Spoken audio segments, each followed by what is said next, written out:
but we butchered a rooster yesterday, And so he goes in a pot with like a bottle of vodka or something to kind of well, soften him up. there was a scene. I should have taken footage of it. There was this one scene where was plucking them, was taking the feathers off, and all the other birds were kind of watching her, and it was this very eerie. That's Oh, kind of so that's what morbid. Yeah. happened. That reminds me of an old Gary Larson cartoon, when Exactly. Yeah. all the mice are in the gumball machine and it's like Randy's going down. It's time for the Access of Easy podcast.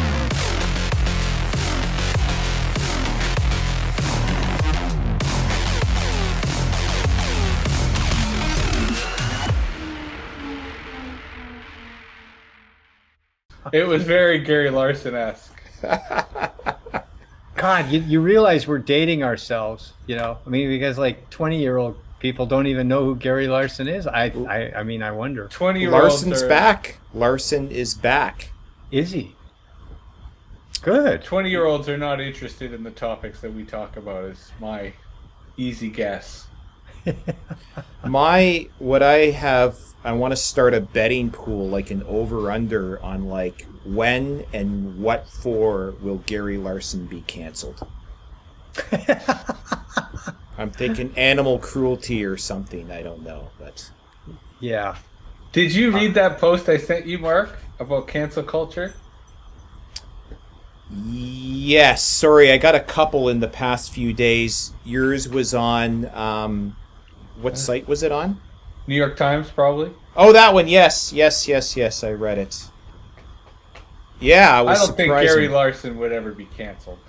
Cancel culture does not intersect with the world of The Far Side or Gary Larson. They're different worlds. God, we hope so. We'll see. We'll see. I mean, if they're gonna take down Gandhi's statue, is anybody? But my point is, look, we can get into this in the podcast, but I agree that there is no cancel culture. I disagree. What there is politics, and cancel culture is a lazy word to describe politics. And I think politics has always been messy, has always involved violence, has always involved canceling. And that when you situate it in the larger trend of politics, it's easier to understand who is facing the mob or who is facing these types of opposition and who isn't. Let me quickly jump in with this is AxisOfEasy Salon number 13, which is my lucky number. Always has been. Jesse Hirsch from Ottawa Valley, Charles Hugh Smith from the Big Island in Hawaii, and I'm Mark Jeftovic here in Toronto. And I would push back a bit, Jesse, because in the past, people would...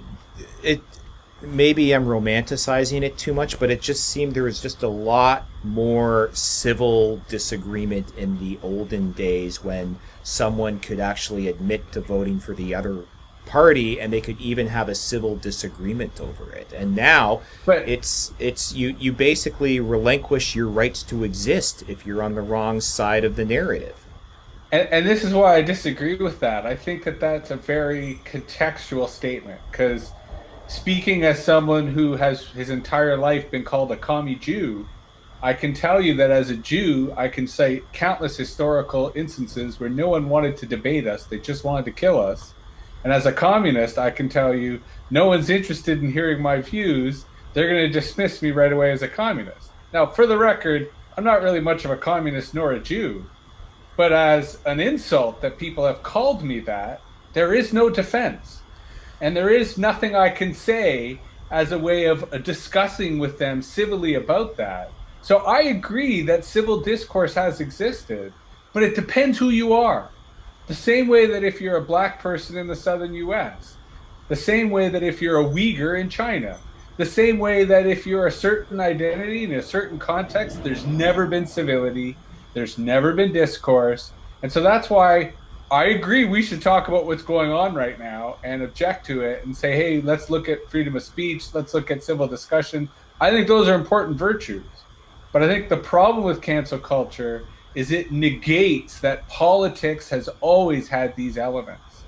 and that they transcend this particular moment, and that we cannot be nostalgic about some golden age that never existed, but instead argue that what's happening now is a byproduct of the power of digital media. That because this power of digital media transcends the nation state, transcends the controls of the nation state, there are now new forces of power. On the one hand, that's Facebook and Google, who have a kind of power we've never really seen since the British East India Company, and maybe not even that, maybe it eclipses that. And on the other hand, we have new political forces that are able to use their power against their enemies in incredibly effective ways that we can and should talk about being dangerous.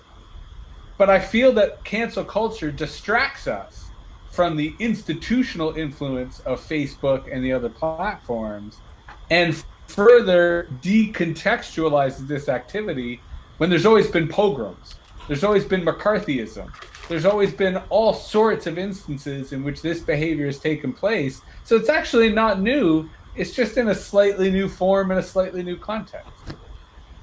Before I let Charles in on this, I'm just going to say, I think there's a distinction where there's always been persecution and there's always been pogroms, and I'm not disputing the historical reality of that. Where I think it has... the McCarthy era.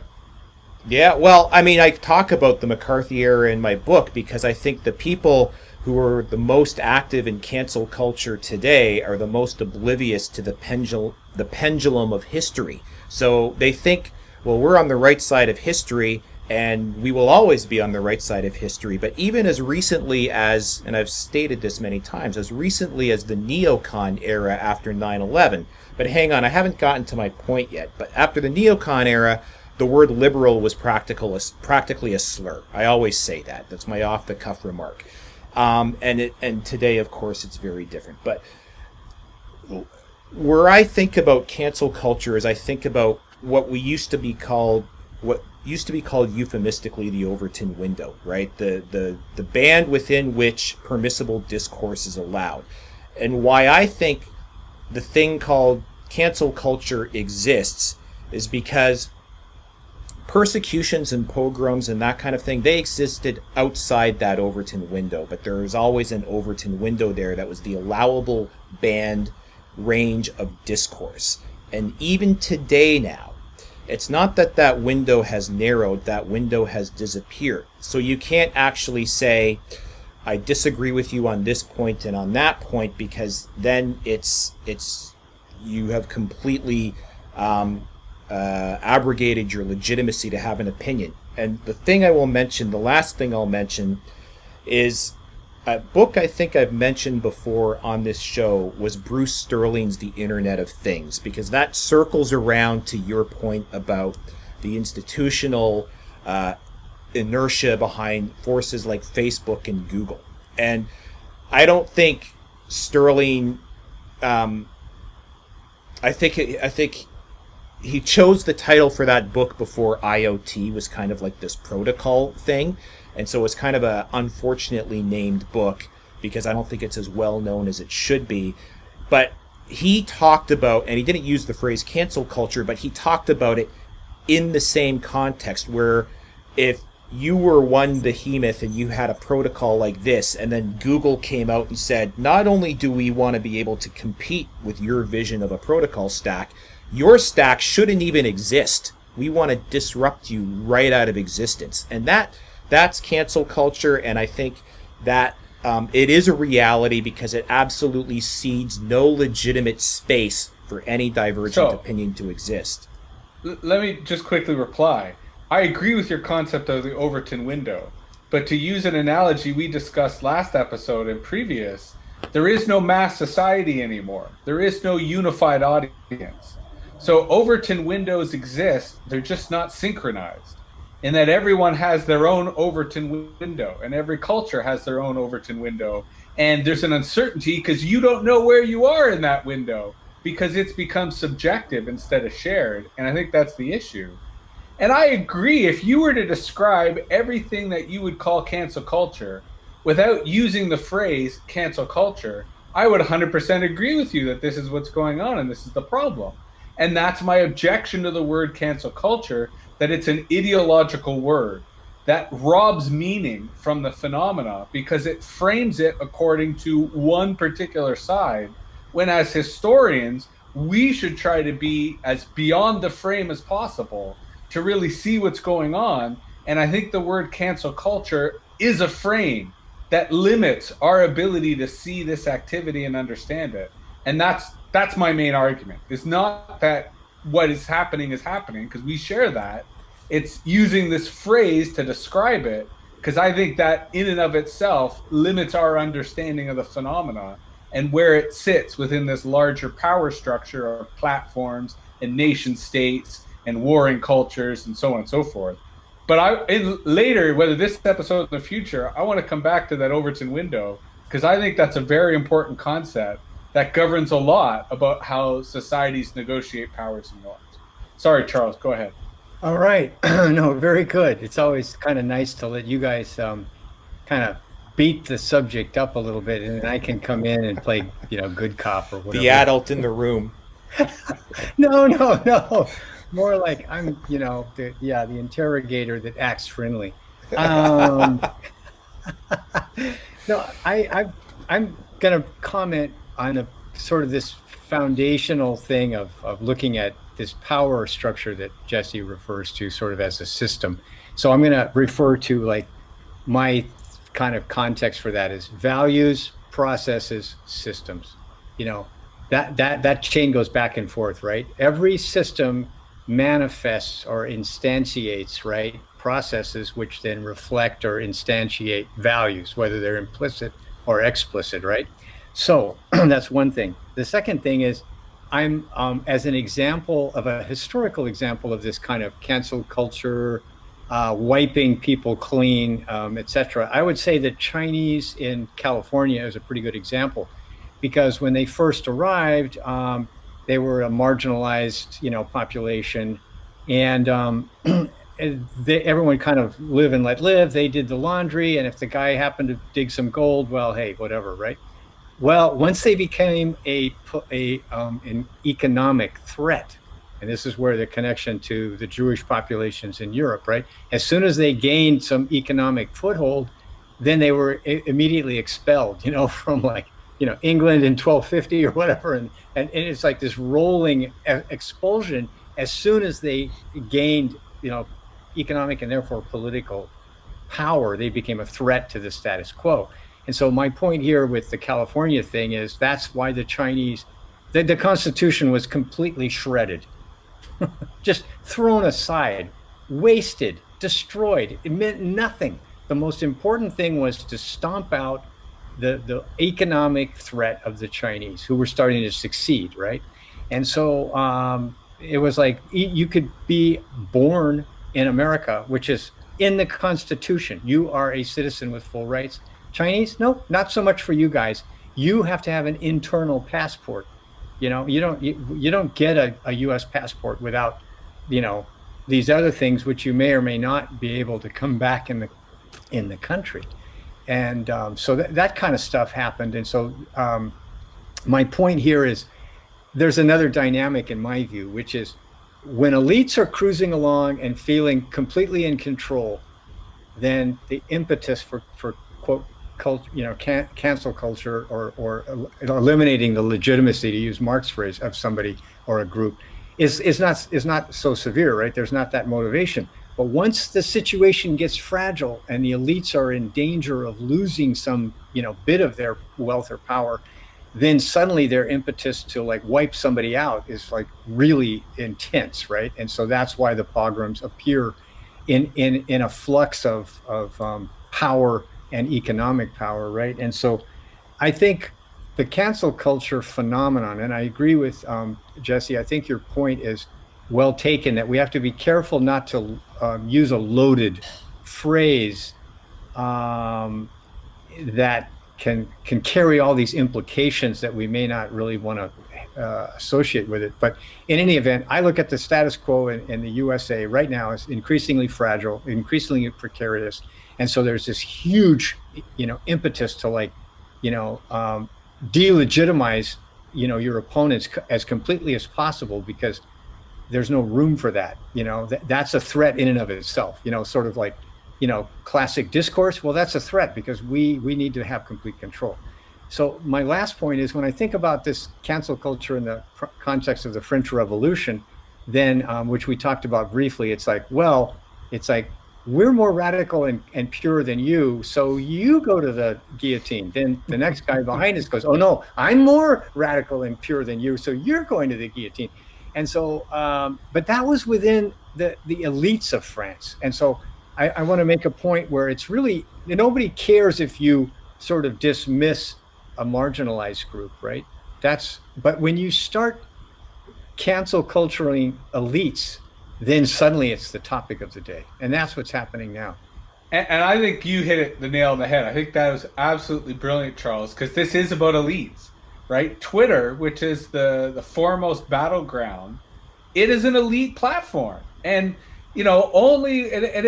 it reflects that part of, my larger hypothesis that this is the nation state being replaced by network states.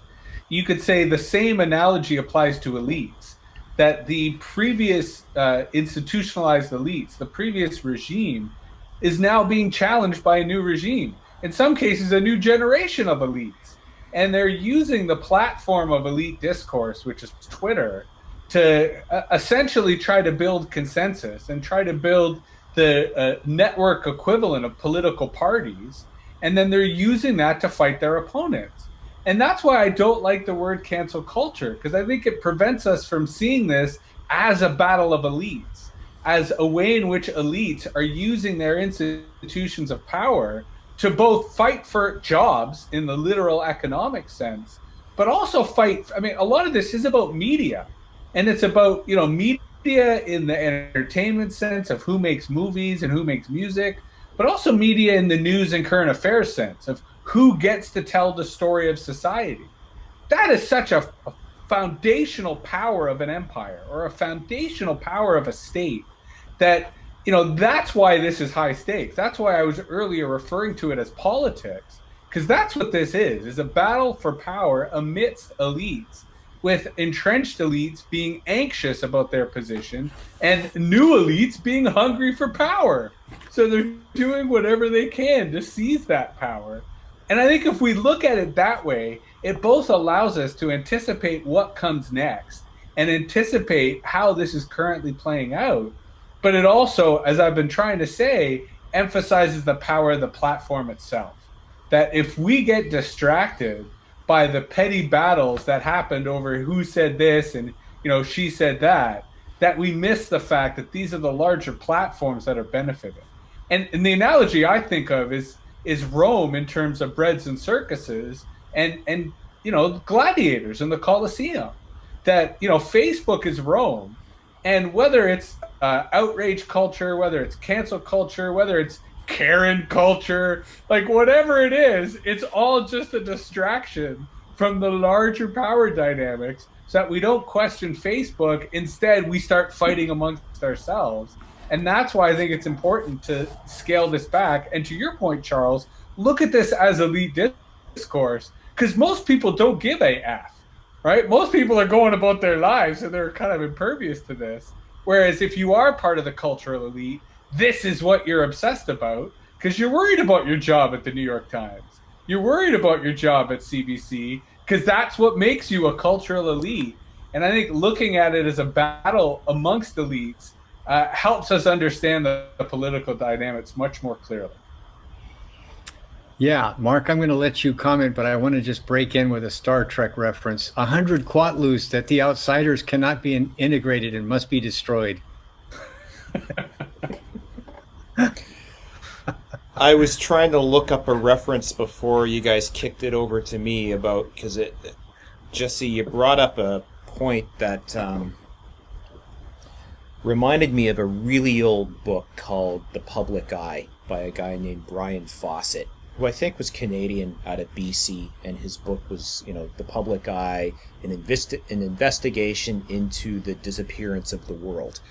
But what he talked about in that book was the first time I ever came across the the description of the parameters in which the society operates that doesn't get questioned. It's to your point, right? We're duking it out on Facebook.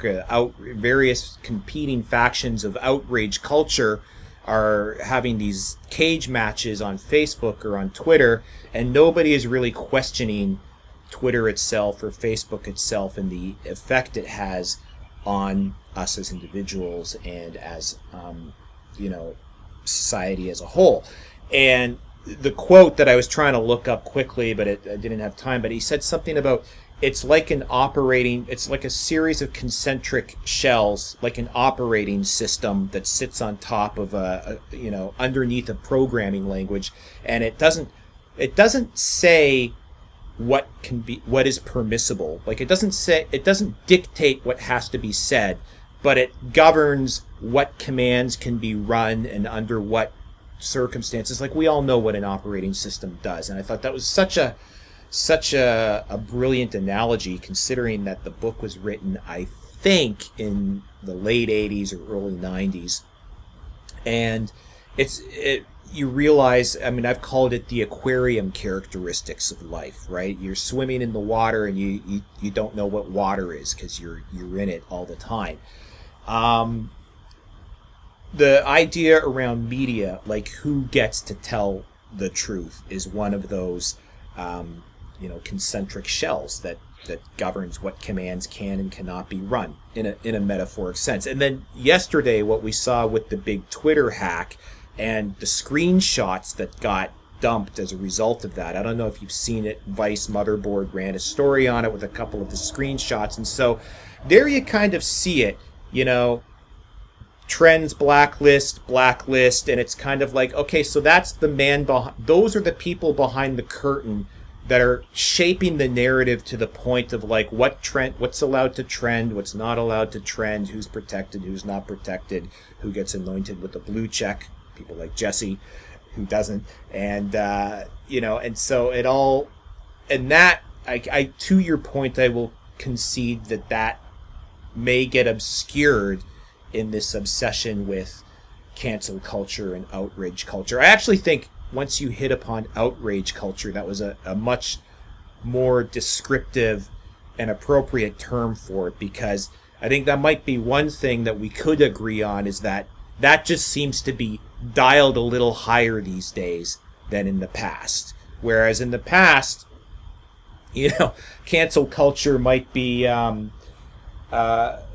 William F. Buckley and Gore Vidal sitting there in suits on stools having a nice conversation with each other, and one of them finally loses his temper, famously. And nowadays it's just like unhinged hysterics being flung back and forth across people.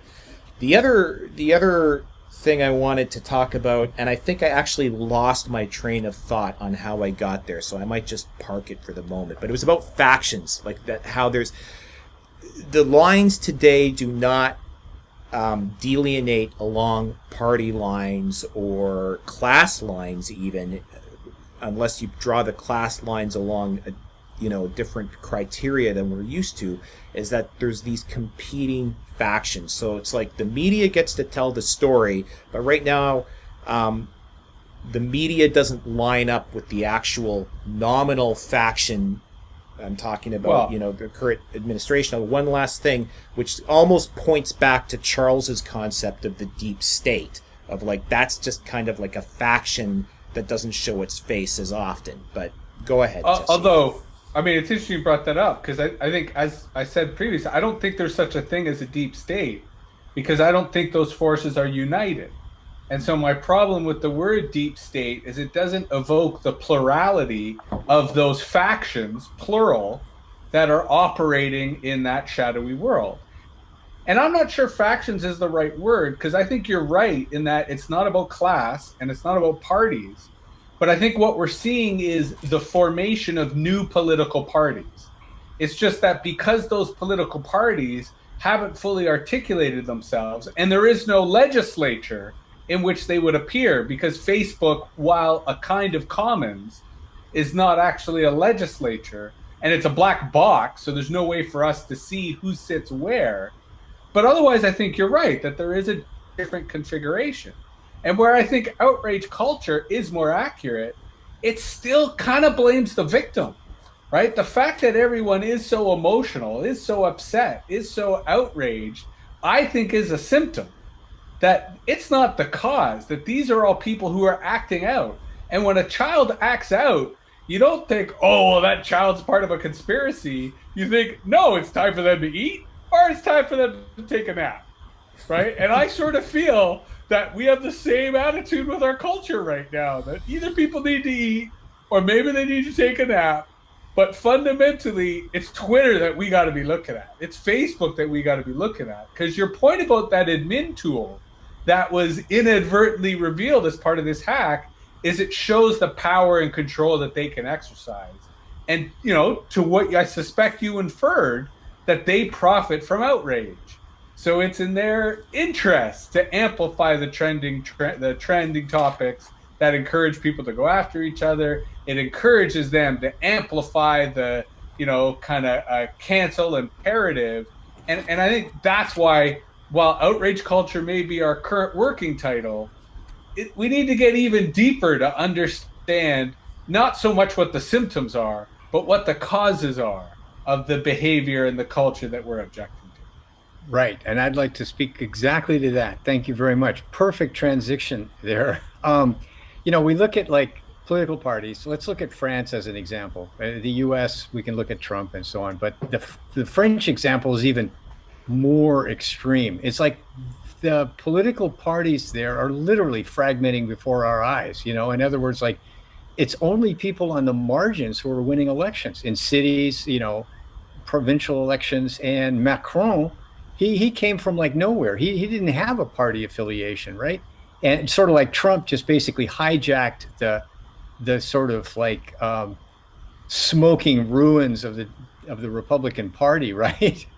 But he's not really a Republican, and the Republicans, you know, just kind of had to hold their nose to, but he's not really a Republican, right? So that fragmentation, why? Okay, but I would say even better than outrage, or another maybe side description is resentment, right? Like I think there's this huge pool of resentment as things are no longer working, right? Things don't work like they should. So there's like this resentment, which quickly turns to outrage. And I think why do things not work? And why is there fragmentation, right? Well, I would say three things. One is the solution used to be three things. And this is kind of a simplification. You guys can run with it or smash it, but government. You need more government. More centralized government will solve everything. The next one is tech. Technology will solve everything effortlessly. Like you don't need policies or anything like that. It just takes over the world and it fixes everything. And then the third one is markets, neoliberalism. If you just turn everything into a market, that peasant walking, you know, 2 clicks to get some water, he or she is going to find some way to make a ton of money in the global market, and they're going to be lifted out of poverty, and, you know, pretty soon she'll be running for election and blah, blah, blah. So each one of those things has completely failed, fundamentally failed. Okay, neither one is none of them is a solution individually or together. It doesn't matter if you take the government and tech and the free market, it still fails. And so it's like that's why people are fragmenting. It's like there's camps clinging to these, you know, old solutions that don't work, and then there's camps of people trying to find some new solution. You know, like, well, maybe if the government did something else, then it would fix it, or maybe if tech did this, or if we had universal basic income, but all of those things don't work because they're all based on these three failed, you know, platforms. That would be my sense of why there's this huge pool of resentment and why it comes out in fragmentation, is that people are seeking some kind of universal solution that doesn't exist. Well, and I would briefly say that if those were the figures, if those were the focus of our attention, what we keep talking about is the container, the nation state, because that's broken too. So not only are they looking at the figures and drawing blanks, but the container that they're using for those figures is also broken and drawing blanks. Go ahead, Mark. I was going to say, you brought to mind, Charles, The fragmentation, when you talked about how in France only the fringe parties can win elections, there was a Pew Research poll done, I think about 2 years ago now, maybe three, that was showing how in the US, and I'm going to find the graphic post-production and maybe just put it up on the screen quickly when it comes time to edit this.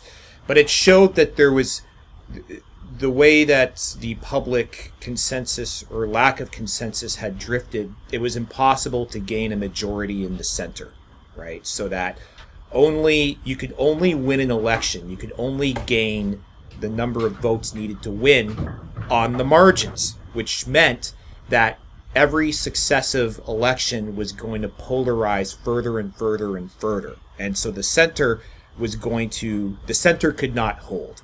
And it was actually Ben Hunt who wrote an essay by that title that referenced the Pew Research survey, which showed that like you can't get consensus in the center anymore. You can only overwhelm the opponent on the fringes, and so the fringes were going to get further and further away from each other and thus more extreme and polarized. When listening to your ideas about more government tech, Kunstler had a book called Too Much Magic, which was about the sort of, I'm sure you're aware of that one, both of you. But, I kind of bristled when I heard the part, well, markets and neoliberalization doesn't work, because I still realized, like, I've still always been this free market believer, and I listened to you and I've read your books, and I'm kind of like, is he right? And I find myself thinking, well, free markets don't work because people don't let them work. There's too much government interference. And then I listen to myself and I think, am I saying the not real capitalism line the same way that, we say the not real communism line to all the people who try to apologize for every failed experiment in socialism? And I'm like, I don't see, and that I got no answer for it. It leaves me in a place that's very uncomfortable, so I don't want you to be right, but... No. Well, let me speak to that. Sorry, Jesse, let me just cut in here, because I'm just, my current book, this is what I'm writing about, is that I finally realized it's about scale. That if you open a local market, like the equivalent of, the Tang Dynasty in China, or the medieval open markets, the fairs, these things worked because they were granular, they were localized, they were small. Now you could travel, people traveled hundreds of miles to these big trading fairs in medieval Europe, but there were no dominant players. And what happens in the current version of state, monopoly capital is some huge corporation goes into some, developing world, offers to build a factory there if they get all these tax breaks, so they pay nothing to the government, or a token amount. Then they exploit the low wages, they build their stuff until they find a cheaper source, then they close the factory and leave a devastated economy because that economy got dependent on them. Or they mine someplace, and destroy the whole ecosystem, or burn the forest to the ground, all to make maximum profit, which is the quote, be all to end all in capitalism as we know it. And so it's like the scale. Once you come in and you're a $10 billion corporation and you come into a small economy or small market, then you can totally just ruin it and exploit it. And because you have all the capital, you have all the power. So I think, Mark, what I see as the climb system is a way of keeping the market small. Like there is no, you don't allow a dominant player. And if we look at successful development, it's where a government has the power, the political power, to say, no, we don't allow that. We don't allow unrestricted capital flows. You can't move $100 billion in, buy all the resources of our country, and then, exploit them and then split and leave us with all the damage. You can't do that. So that's the issue, is scale. And that's why, when we were talking about government and technology and markets, that's why I felt it was important to take those three figures and say, well, what is the ground? What is the context in which they take place? Because all three are essential, right? Like, I obviously love technology, and there's so much about technology that I benefit from and that I'm interested in pursuing. But I've always believed that technology should be subservient to social needs. that, it's about the technology bending to us rather than us bending to the technology. And I certainly have a similar relationship with government, that it's not about us bending to the government. It's about the government bending to us and serving our needs and helping us as a population. And I feel the same way about markets, that markets are not about us bowing to markets. Markets ideally about markets bowing to us and meeting our needs and working with us in a positive symbiotic relationship. And so all three of these are indispensable to human civilization. And, I agree, Charles, that scale is part of the issue, but I also think configuration is the other context. And my entire life, I've thought that the nation state is stupid and that the concept of the nation state is fundamentally part of the problem. I also believe that political parties are fundamentally part of the problem, which is, also why I keep hypothesizing or speculating on what might replace them or what might make them worse or what might make them obsolete. And so that's why when I look at government, when I look at technology, when I look at markets, I think context. And those three things in the nation state: terror, destruction, degradation, like horrible things. But our current question, our current challenge is, what are those three things in networks?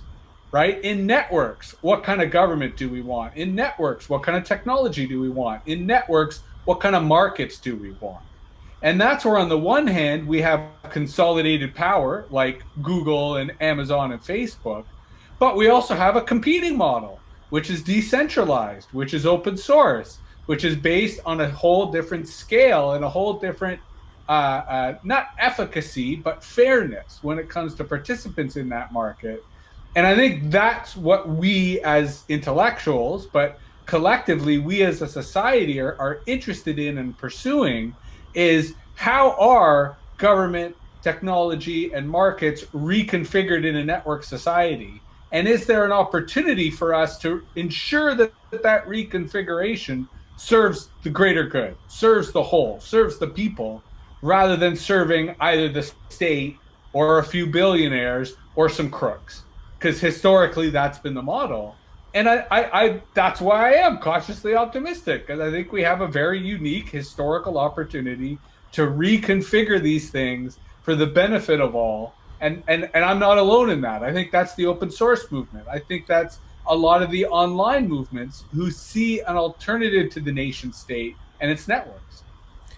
Well, nobody said the word decentralization yet, but I think that's kind of the defining characteristic of what we're talking about here, what we've talked about a lot of times in the past, and would be, I would say, the sort of defining characteristic of those three elements, right? If you have decentralized governance, if you have decentralized technology, and that goes back to the protocol versus platform tension, and decentralized markets. I mean, I still believe that the Austrian school economics economists had it right when they said you leave a market alone and you get better results. And that the going against that, the sort of Keynesian managed economy interference, that's the difference between centralization and decentralization right there. The Austrians were more sort of decentralized, and the Keynesians are sort of like, you need a bunch of eggheads in white lab coats and a chalkboard to just plan out how this economy is going to go, and it doesn't really work like that. The one thing you said, Jesse, about technology should serve us, we shouldn't serve technology. This might seem like a really jumping out of the lane tangent, but I had to just mention it. It's why I find our societal fascination with artificial intelligence so quizzical. Even though I don't believe artificial intelligence exists, and I don't believe it ever will, and yes, I'm writing another book about why I think that, but the people who take it seriously, they write think pieces about, well, what are we going to do if AI decides to go Skynet and kill us all? And that's the ultimate enslavement to our own technology, that we're actually seriously trying to engineer our way towards something that we don't even know what it's going to think of us once we're done, accomplish this mission. And I guess it does bring us back in a way to the whole platform versus protocol question, because I think by definition is going to be in a black box, right? It's going to be a platform. It's going to be Google AI or AI by Amazon or whatever. And they might even say, we can't open source this because it's too dangerous to be in the hands of just every run of the mill guy on the street, versus open source, decentralized, protocol based computing, which is just, it's there for all. Anyone can audit the code, anyone can look at it. And See, but to your point, I don't think either is inevitable. I think that we're at a fork in the roads where both are equally possible and both have a lot of power and benefits to those who would back it, which is why I like, Charles's ongoing analogy of a French Revolution or a political battle. Because I think what I really like about this current discussion is we're sort of implicitly, and to your point, you said, we haven't mentioned decentralization. And I think you're right for bringing it up, because that is the shared assumption.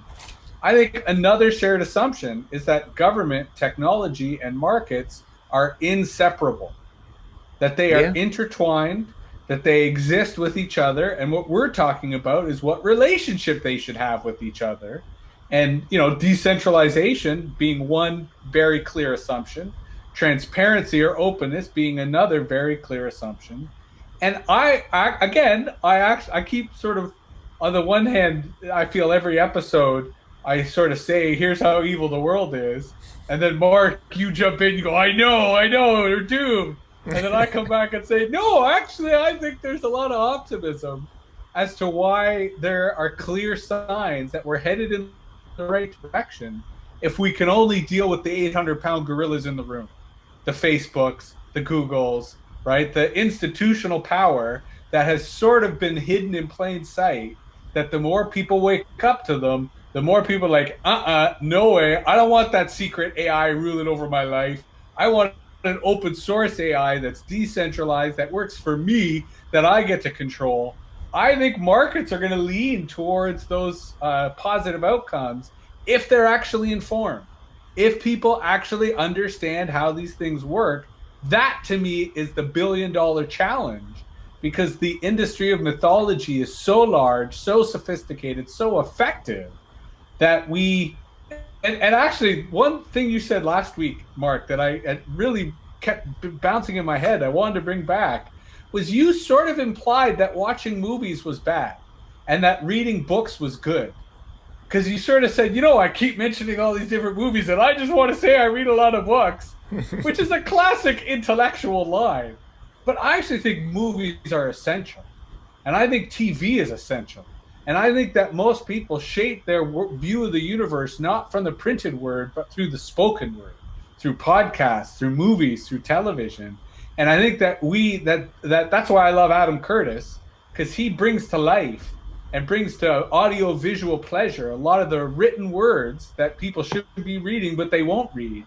And that's part of why I think our podcast is so important, that, the two of you read way more than I do.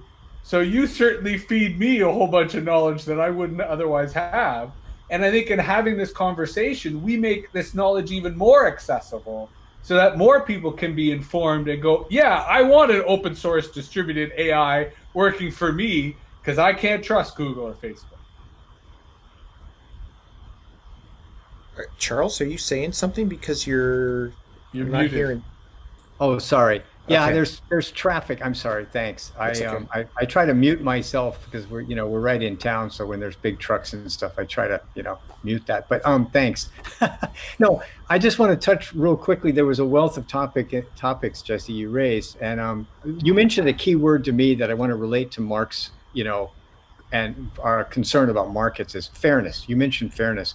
I think we can kind of say humanity it prefers fairness and liberty, right? Those are like sort of core things. And so a market is an expression of fairness and liberty if it's kept, decentralized and symmetric, right? In other words, and so as we all know, it's the kind of money you have and how you distribute it. So right now I can go borrow, if I'm a financier, or a corporation, I can go borrow $10 billion from the Fed or a Fed proxy. And then I can go buy the resources in some small, undeveloped country with a currency that I can is weak compared to the money I'm borrowing, which I can arbitrage. And then I can totally dominate and strip mine their resources because I can borrow money that's created out of thin air, right? And so that's why the climb system is you cannot have a fair libertarian, market that's symmetric to all users if you don't have money that's the same way. If you're going to allow a handful of people to borrow trillions of dollars out of thin air, then they can buy the whole world, which is what's happening, right? Or buy their competitors. If we're talking about platforms, how did they achieve dominance? You look at the list of hundreds of companies that Google and Facebook and Apple have purchased. I mean, you guys have seen the list. It's hundreds. If you can print money, and printing shares is a way of printing money, right? For these big tech companies, you can eliminate all your competitors and by just vacuuming them all up. $1 billion. Sign, here it is. 2 billion, no problem. Especially if you have access to everyone's personal mobile devices, so you can see when they start using a competitor's app and know that that app is going to be popular before it becomes popular. Offer that app ludicrous amounts of money before the app itself realizes it's worth that kind of money. It's an antitrust dynamic that is unprecedented. Yeah, you're absolutely right. Well, I want to tie this, the comment about there's hope, right? That we're in a transition phase, right? Where it could go a lot of different ways. I want to tie it back to that article I sent you guys on the Foreign Affairs article about how, there's this cult of comfort when you're in a global empire or a global system or a nation state where you think it could never really, unravel, and so it turns out that, of course, we all know they can unravel, and so I feel, and I think we're all been kind of talking around the idea that the U.S. as a nation state, as an empire, seems to be really close to unraveling. And so then I'm really interested in, well, what's going to be the triggers, or as the article said, what is the most unlikely event that we could imagine, and then we sort of work backwards, like what could trigger that, like the dissolution, that the dissolving of the American nation state, that kind of crazy unlikely thing. What could cause that, or an election to be canceled, or this kind of thing. So anyways, I wanted to bring that up in the context of Jesse's kind of characterization of this being a unique moment in time where that kind of shift from linear to nonlinear and a phase transition seems to be becoming more and more possible. And I think, just very briefly, Mark, I think the pandemic speaks to that exactly. In that, while the pandemic was something that was anticipated by a lot of people in the right circles, whether epidemiology, whether emergency or pandemic preparedness, it was, for all practical purposes, a black swan event for everyone else. And I think whether you consider it a dress rehearsal for climate change or a dress rehearsal for what you're describing, Charles, which is the collapse of a civilization, I think what the pandemic showed us is that we're not at all ready for anything outside of our tiny, narrow Overton window. And I think that's part of the problem. That maybe we need to start practicing getting outside of our own Overton windows as a way to be prepared for the absurd, to be prepared for the unexpected. Because I think what the pandemic should teach us is that those black swans are actually all around us. We're just not looking.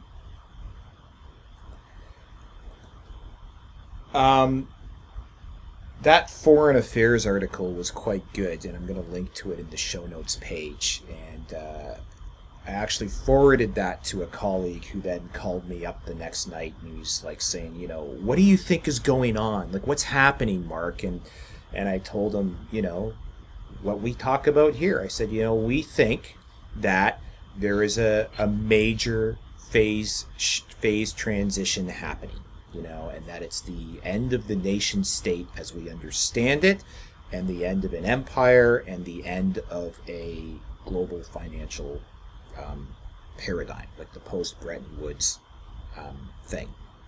And what I wrote twice here in my notes is the sort of observation that when we sit here on this show and we talk about maybe this is going to happen or what if this has happened, it's Jesse is usually the guy who says, what are you talking about? This already is happening, or we're in it. And I wrote that down in two different places here. It's like, it's not things are gonna go from non-linear or linear to non-linear. I mean, we've already crossed that Rubicon. I mean, I said a couple of months ago, and it's an analogy that's just kind of gotten stuck in my head, is that, yeah, we're the Bizarroverse. Somewhere there's a normal existence and a normal reality that they make jokes about a bizarre parallel universe where Donald Trump is president and, you know, Mahatma Gandhi's statue is being taken down for being racist, and they just joke about that parallel universe and do sitcom episodes about it. We're in that universe. We're the Bizarroverse. We've already phase transitioned from linear to non-linear, and we're just kind of like, you know, those luge guys just bombing down that tube at 300 miles an hour that are just kind of hanging on for dear life. That's what I feel like we're doing, you know, and we're the only ones that know we're in that tube bombing down the side of the mountain. Although it's, I agree with everything you're saying, and it kind of, you know, as a way for us to try to wrap up, I kind of feel that the narrative coherence or the opposite, cognitive dissonance, is what we're dealing with. That because the language that describes our world no longer describes it, and because the catastrophe that we're expecting has already happened, but we're just putting the pieces together, we don't actually have a credible narrative to tell us what's going on. And whatever political leader or whatever entertainer can present that narrative, that's where I think there is incredible political power. And, you know, for me, one of the more influential artists of my life was Bobby Dylan.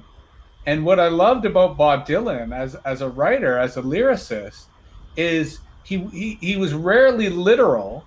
But when you listen to his songs, it evoked this kind of, not just zeitgeist, but this kind of narrative coherence that made you think, yes, I get it now. I understand. And for me, I kind of feel that we're on the precipice of that happening. And I think, to go back to outrage culture, I think that's why the stakes in outrage culture are so high, because it really is a battle over who gets to be the storyteller. And I think that the storyteller is going to be in a position to exert tremendous power because they're going to describe this new world. And so, Charles, to go back to what I think Mark and I both interpreted that Foreign Affairs article as being about, was the collapse of America. And the article was really about the collapse of the Soviet Union, but it was using the collapse of the Soviet Union as a kind of, you know, a metaphor for what's currently happening in the United States. And as a non-American, as someone observing America from a little bit of critical distance, I would not count America out, not one bit. That the United States has such tremendous power and energy that the problem right now is polarization, right? It is that this energy is pitted against each other, is frayed in a way that it is arguably incoherent. But all that the United States has ever needed was an artist or a leader to renew the story of America. And insofar as they could renew the story of America, then all of a sudden that energy could be harnessed. And that's exactly why I'm terrified of Facebook and Google and Amazon. Because I kind of feel that if they didn't have the hesitancy or incompetence or mediocrity that they currently have, that they could actually tell a much more compelling story of who they are and what their role is in this empire, that they could effectively unite the country and harness that energy that is America, that has allowed it to be so globally dominant. So I'm not yet convinced that America is in decline. I think that America is divided. And insofar as America is divided, that makes the country vulnerable. But I actually think it's possible to unite that country in scary and sometimes wonderful ways. And that's why we keep talking about the power of the platforms. And that's why we keep talking about the types of powers that are currently active in network environments. Because if one of these factions could become dominant and could articulate a story that unites people, all bets are off. Peter Zehan has written at length about, don't bet against, and not in just a raw way, but he makes some pretty compelling arguments on how just even the kind of raw clay out of which America is built is just kind of like, this thing is going to stand the test of time. And maybe you're right. If some impetus galvanizes America back into unity, I just really hope it's something positive and not like, a shooting war with China or something like that, because that would really suck. But maybe we'll just conquer, North America. I mean, it make us feel good, yeah. Use that military that's laying around, No, I'm joking. Seriously joking. Okay. Don't cancel me because of that quip. Okay. No, yeah. We're going to cancel Jesse for something he said earlier on. But anyhow, go on. Look, the point about cancel culture is none of us can be canceled. That's why there's no cancel culture. Yeah. The people who can be canceled maybe should be. That's like untouchable material. Go ahead, Charles. Joke. I know. Jesse was joking. Okay, go ahead, Charles. I'm going to end with kind of tying together our many previous discussions on institutional decay and failure, and this foreign affairs article, the Russian dissidents work that's described. He talks about that comfort cult, where no one can possibly even imagine the Overton window, as we're saying, is so narrow about anything bad happening because we live in a permanent, society, et cetera, et cetera.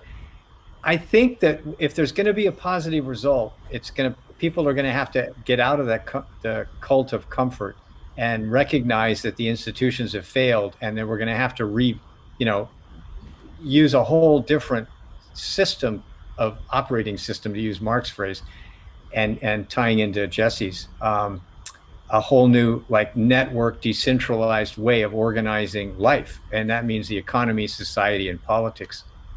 And to get there, that's going to be a difficult transition because people are going to have to surrender all their expectations and their sort of cult of comfort. Give me convenience or give me death, right? Wasn't that an old Dead Kennedys record? Now there is an illusion we really have to track down and put in the liner notes of this thing. I remember the cassette version of that record had a note on the cover or something that said, we would like you to know that home taping is killing the big entertainment industry. With this in mind, we have left side 2 of this tape blank for your convenience.